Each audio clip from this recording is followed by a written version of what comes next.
আসসালামু আলাইকুম, সকলকে আমন্ত্রণ আনন্দ টিভি রাতের সংবাদে। আপনাদের সঙ্গে আছি আমি ছোঁয়া খন্দকার।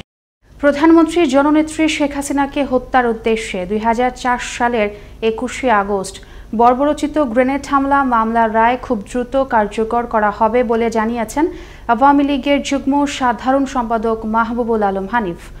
সোমবার সিলেটে 21শে আগস্ট নিয়ে আয়োজিত এক সভায় প্রধান অতিথির বক্তব্যে তিনি এ কথা জানান। আপিলের দিবসের কাজ শেষ হবে, এটা আগামী বছরে সেই রায় কার্যকর জাতীয় দেখতে পারবে। সময় তার শপথ নেওয়ার সময় তার বায়োগ্রাফি পত্রপত্রিকা ছাপা হয়েছে, এটা আটকালিয়ে আছে।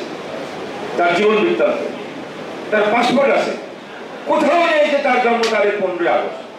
জেলা ও দায়রা জজ মোহাম্মদ ইসমাইলের আদালতে 3 দিনের সাক্ষ্য গ্রহণ শুরু হলো সেনাবাহিনীর অবসরপ্রাপ্ত মেজর সিনহা মোহাম্মদ রাশেদ খান হত্যা মামলার সাক্ষ্য গ্রহণ। সোমবার থেকে 25 আগস্ট বুধবার পর্যন্ত টানা 3 দিন চলবে এই সাক্ষ্য গ্রহণ। সোমবার প্রথম দিনে মামলার 1 নম্বর সাক্ষী হিসেবে সাক্ষ্য প্রদান করেন মেজর সিনহার বোন শারমিন শাহরিয়ার। অপরদিকে মামলার 15 আসামির মধ্যে ওসি প্রদীপ ও এসআই লিয়াকত সহ 6 জনের পক্ষে জেরা হবে 24শে আগস্ট মঙ্গলবার। ওসি প্রদীপ যিনি টেকনাফ থানার ওসি ছিলেন এবং এসআই লিয়াকত, এই দুজনের পক্ষের জেরাটা হবে কিন্তু আগামীকাল। 15 জন আসামির পক্ষে তাদের নিয়োজিত আইনজীবীরা 9 জনের অলরেডি জেরা করে ফেলেছেন, আরও 6 জনের জেরা বাকি আছে। যেহেতু মামলা চলমান, এই চলমান অবস্থায় কোনো কমেন্ট করা ঠিক হবে না, যেহেতু আমি রাষ্ট্রপক্ষের পক্ষে আইনজীবী। এদিকে মাদারীপুরের শিবচরে পদ্মা সেতু রেল সংযোগ প্রকল্পে ক্ষতিগ্রস্তদের মাঝে ক্ষতিপূরণের চেক বিতরণ করল বেসরকারি সংস্থা ডোর্প। সোমবার দুপুরে জেলার দত্তপাড়ার সূর্যনগরের একটি বিদ্যালয়ে বাংলাদেশ রেলওয়ে ও বাংলাদেশ সেনাবাহিনীর সহযোগিতায় বেসরকারি সংস্থা ডোর্পের উদ্যোগে পদ্মা সেতু রেল সংযোগ প্রকল্পে 319টি ক্ষতিগ্রস্ত পরিবারের মাঝে 5,13,73,882 টাকার চেক প্রদান করা হয়। ব্রাহ্মণবাড়িয়া নবীনগরে নৌকাডুবিতে প্রাণ গেল কাইতলা গ্রামের রিয়াদ ও তার স্ত্রী লিজা আক্তারের।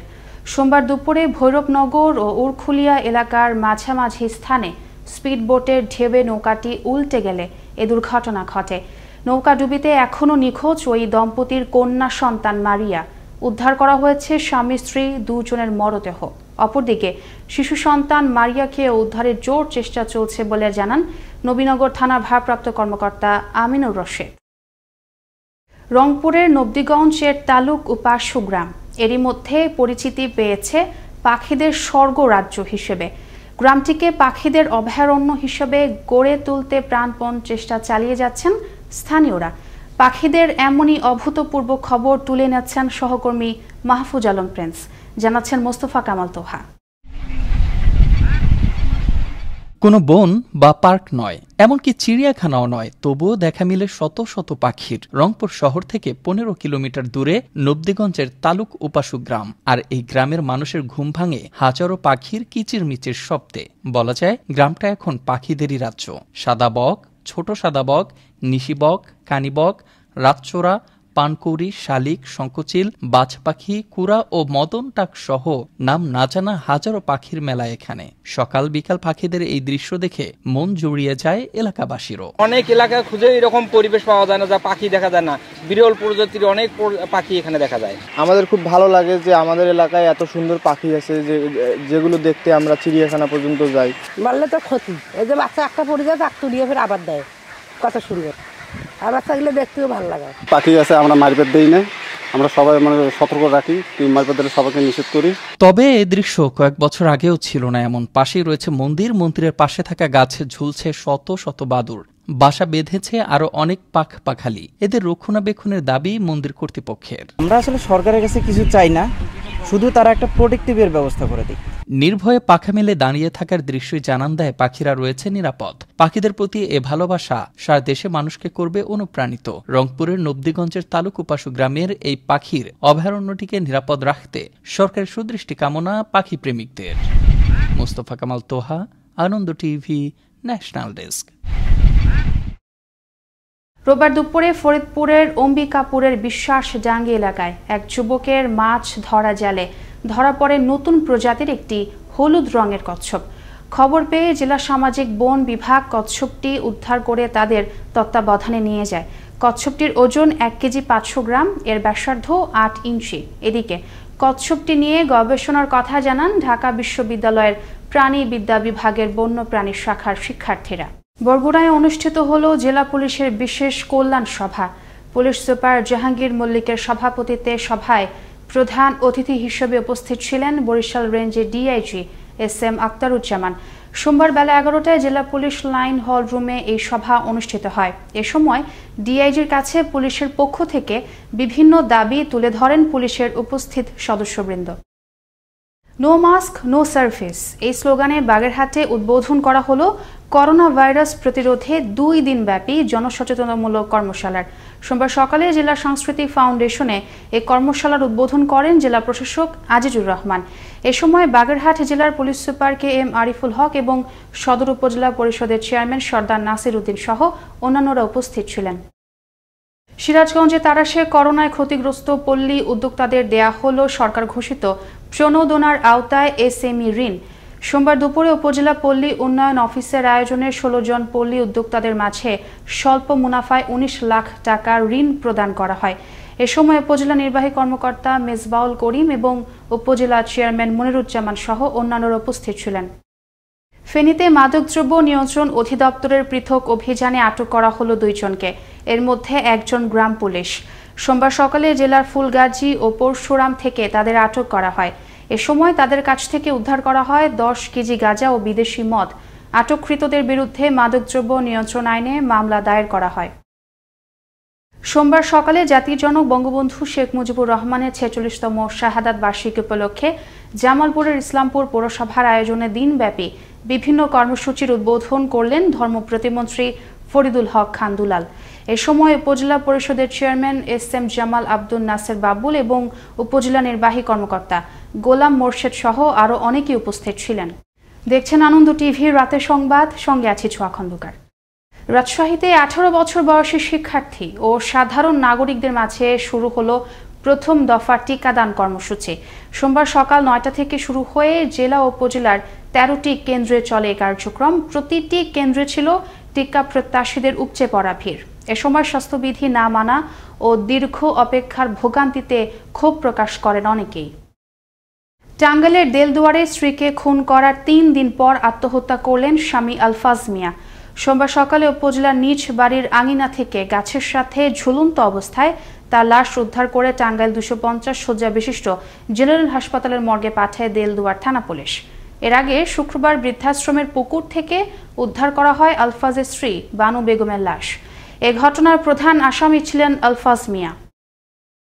কুমিল্লার দেবিদ্বারে পালিত হল মুক্তিযুদ্ধকালীন মুজিবনগর সরকারের উপদেষ্টা ও ন্যাপ প্রধান অধ্যাপক মোজাফফর আহমদের 2য় মৃত্যুবার্ষিকী।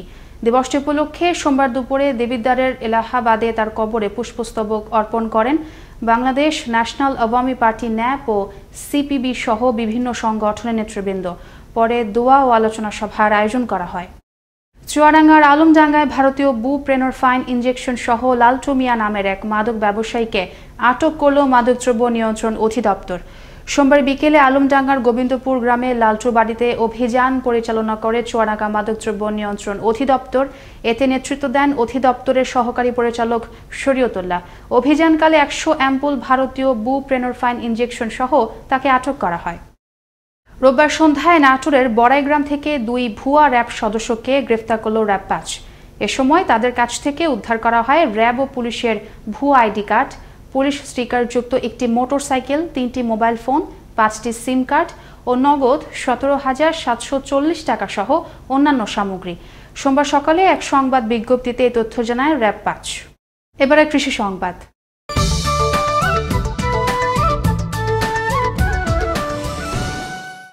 বাংলাদেশের ঋতুচক্রে এখন বর্ষাকাল।